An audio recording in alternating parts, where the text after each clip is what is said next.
Gandang hapon po mga kasid. Kayayari lang po natin maglaba mga kasid. Yan po, ang dami ko pong linaban. Ayun, sampay. Po, dami natin linaban mga kasid. Inorderan po natin si Buddy mga kasid ng ano, mag-outboxing. Outboxing po ba yun o unboxing? Ay, ang galing po. Order ni mama siya, Shopee, tsaka mga treats. Ayan, treats. Ano to? Pet food. Ayan, asin. Ayan, pet food. Ay, durog-durog naman tong isa. May hotdog. Tapos, inorderan din po namin siya ng pang nail cutter kasi matutulis na po yung kuko niya. Ayan, may kasamang panghasa. Kaya nilkatera natin siya. Ayan po. Tuntuhan naman si Buddy ko. Ayan, hotdog. Bobo hotdog. Hindi ko alam kung linuluto pa po ba to. Hindi na. Bigyan ko siya isa mamaya. Kasi bigyan natin siya. Mamaya na po pala pagdating ni Bunso siya magbibigay. At saka gagawa po pala tayo ngayon ng homemade pizza mga kasid. Kasi merienda ni Bunso pagdating niya galing school. Tapos ni Mama. Tayo po, bumili tayo kanina ng Marie. Kasi ito siguro pwede daw po sa atin to. Kaya bumili tayo ng Marie. Kasi malambot naman lang daw po to.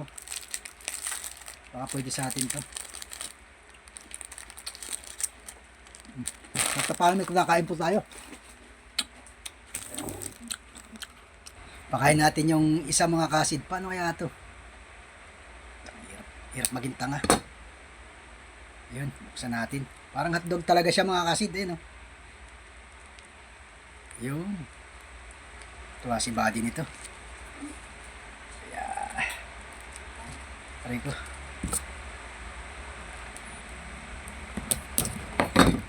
Hirap naman binubuksan. Parang hotdog po talaga siya. Yan po. Ginain niya. Gusto niya mga kasid. Po siya mga kasid, ihalo natin. Saka ito. Tapos, yung kabila po ng tinapay, inano ko muna, inobe ay inano ko muna siya parang tinorta. Yung kabila hindi, kasi ito po lalagyan natin ng sauce. Tapos i-ano po natin. Tapos naghiwa-hiwa na rin po ako ng ham. Lalagyan natin siya ng mga ito, tsaka ito. Gamitan natin siya ng kutsara. Kung napapansin nyo po, bakit gold po to? Kasi ganito po talaga kami, mga yayamanin, mga kasin. Lagyan natin siya. Ano po natin siya. Ay, yung ano mo muna po pala. Base dun sa napanood ko, yung ito muna po pala ilalagay natin. Yan lang pipindin ko lang. Mga kasid, ay lalagyan po natin siya ng cheese. Para mag-melt siya mamaya pag nanonood po natin siya. Ito, cheese.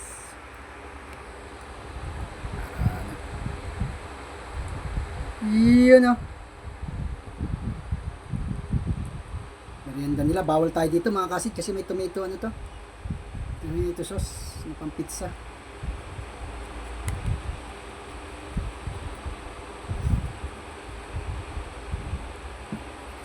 Ayan na po siya mga kasid. Nalagyan natin siya ng cheese.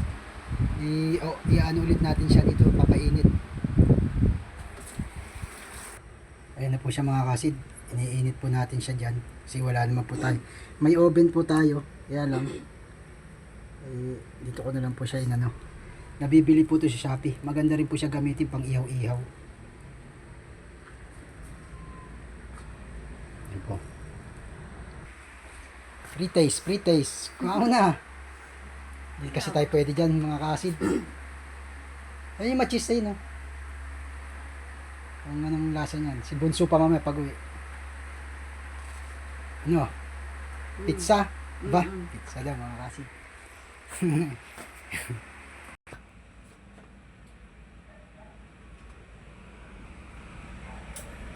Thank you, Pam. Sarap. Pakainin natin si Buddy ng treats mga kasid. Ay inggit.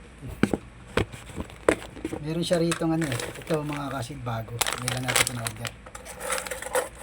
Hindi niya pa po siya sa... Hindi pa po siya nakakanito ito. Square na ganyan. Di ba? Amoy ano ho? Amoy beef. Bawal din kasi kay Buddy yan. May ano kasi. May tomato sauce. Tsaka may pinya. Baka hindi pwede sa aso. Ah! Buddy! Yan o. Sarap yan. Ingat po kayo palagi mga kasid. Ayun si Buddy, oh, sarap na sarap po. God bless po sa ating lahat. Ayun po yung labahan niya ng bangko, madami. Kasi bukas schedule na po natin ang ultrasound mga kasid. Baka di na tayo makapaglaba. Alas 10 kasi. Tapos kinabukasan si mama naman. Mapagpalang araw po sa inyong lahat mga kasid. Lagi ko po sinasabi, lakasan nyo lang pong loob nyo. Inhale, exhale, tapos spray lang po. Tsaka bili po kayo ng ganito na tubig. Maganda po talaga yan sa may mga acid reflux. pH 9.